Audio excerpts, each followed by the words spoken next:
Pour certains observateurs avertis de la scène nationale, en prenant le pouvoir en août 2020, les colonels responsables du Comité national pour le salut du peuple, CNSP, n'étaient pas en promenade de santé. Pour signifier que le colonel Assimi Goïta et ses frères d'armes n'étaient pas apparus au devant de la scène publique juste pour un tour de villégiature.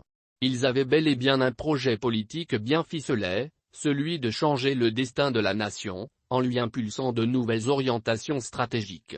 En effet, l'on se rappelle qu'au lendemain du renversement du président Ibrahim Boubacar Keïta, le colonel Assimi Goïta, lors de ses premières apparitions, avait indiqué que le CNSP voulait changer la façon de gouverner le pays. Il avait alors sollicité, face aux médiateurs de la CEDEAO, une transition devant s'étendre sur une durée d'au moins 3 ans.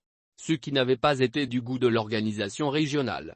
Mais le colonel Assimi Goïta avait insisté avant de lâcher du lest, visiblement à contre-cœur.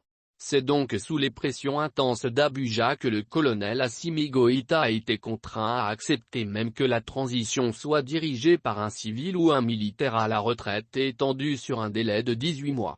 Durée qui sera prolongée plus tard avec une rallonge de 24 mois, après une rectification, suite à un autre coup de force en mai 2021. Ce rappel permet de s'attarder sur les actions décisives menées par le pouvoir du véritable meneur des coups de force d'août 2020 et de mai 2021. Il s'agit des actes de gouvernance vertueuse et de rupture posés par le duo Assimi Goïta. En outre, au plan diplomatique, la gestion des affaires publiques a été marquée par la tension frôlant la rupture d'avec certains États comme la France, l'Allemagne, le Danemark, le renvoi de la force Barkhane, les sanctions économiques durant 7 mois par la CEDEAO et l'UMOA, etc.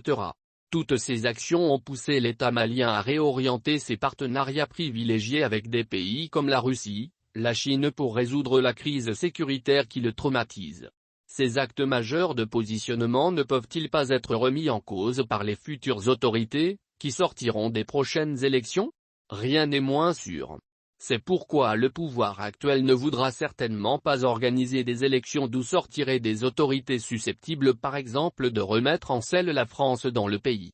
De même, le pouvoir du colonel Assimi Goïta ne voudra pas aussi que la coopération militaire bien ficelée avec la Russie soit remise à plat. Ce qui va inciter le pouvoir à manœuvrer les choses pour que les futurs hommes forts du pays soient dans la même orientation politique que lui.